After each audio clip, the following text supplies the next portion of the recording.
नमस्कार बंधुरा स्वादेर खोजे यूट्यूब चैनेले आपनादेर सकलके स्वागत। आज के निये चले एसेछि चिकेन कषा।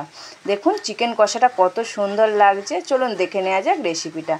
आमी एखाने किछुटा मांस भालो करे धुए निये चले एसेछि। ताते हाफ चामच गोलमरिच दिए दिलाम और एक चिल लेबू दिए भालो करे ओटाके माखिए निते हबे। देखुन एइभाবে माखिए निये 1 घंटार मतो रेस्टे रेखे दिलाम। एखाने आमी छोटो छोटो करे पेंयाज कुचि करे निয়েছি बेश किछुटा और किछुटा आदा किछुटा रसुन किछुटा धनिया पाता और एकटा टमेटो छोटो छोटो करे केटे निয়েছি।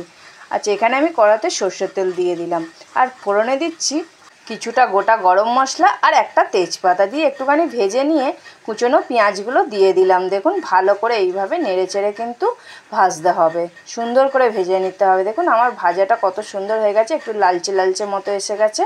एइभाবে भेजे नेबेन सुंदर करे। और एखाने आमी একটা টমেটো ছোট ছোট করে কেটে রেখেছিলাম সেটা দিয়ে দিলাম। দিয়ে ওটাকে ভালো করে একটুখানি ভেজে নিতে হবে, কাঁচা যাতে গন্ধটা না ছাড়ে। সুন্দর করে ভেজে নেব। এরপর কিছুটা নুন দিয়ে দেবো, পরিমাণ মতো নুন দিয়ে দেবো।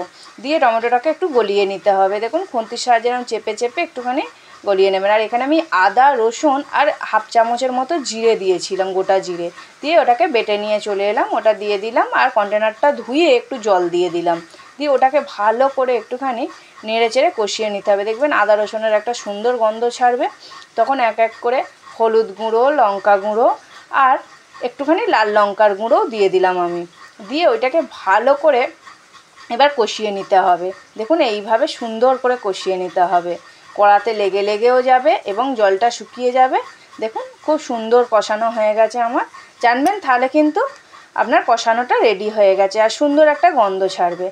আর চিকেনটা আমি ম্যারিনেট করে রেখেছিলাম গোলমরিচ আর লেবু দিয়ে, ওটাকে নিয়ে এসে দিয়ে দিলাম। দিয়ে এবার ভালো করে ওটাকে কষাতে হবে। দেখুন এইভাবে সুন্দর করে কষাতে হবে। এইভাবে পুরো মিক্সড করে নিয়ে কষিয়ে নিয়ে ওতে হাফ চামচের মতো আমি চিনি দিয়ে দিলাম আর ওপর থেকে কিছুটা ধনিয়া পাতা দিয়ে দিলাম। দিয়ে আবার ভালো করে কষাতে হবে। এরকম সুন্দর করে নাড়িয়ে চাড়িয়ে কষাবেন, দেখবেন মাংসর স্বাদই হবে আলাদা। এইভাবে কিন্তু সুন্দর করে কষিয়ে নিতে হবে। দেখুন আমি এইভাবে কষাচ্ছি। আর মাংসটা কিন্তু 1 ঘন্টা না হলেও আধা ঘন্টা কিন্তু রাখবেনই। এখানে আমি পরিমাণ মতো অল্প করে জল দিয়ে দিলাম। দিয়ে এটাকে ভালো করে আমি নেড়ে চেড়ে নিচ্ছি। দেখুন এইভাবে এবার ফুটতে দিয়ে দিলাম। দেখুন কিছুক্ষণ বাদে আমি ফিরে এলাম। এবার ওপর থেকে ধনিয়া পাতা কুচি কিছুটা দিয়ে দিলাম আর গরম মশলার গুঁড়ো কিছুটা দিয়ে দিলাম। দিয়ে ভালো করে নাড়িয়ে চাড়িয়ে নিয়ে আমার চিকেন কষা তৈরি। এইভাবে বানাবেন, খুব ভালো লাগবে খেতে চিকেন কষাটা। লাচ্ছা পরোটা বা রুমালি রুটি দারুণ জমে যাবে। ভিডিওটা ভালো লাগলে অবশ্যই একটা লাইক করে চ্যানেলটাকে সাবস্ক্রাইব করে দেবেন।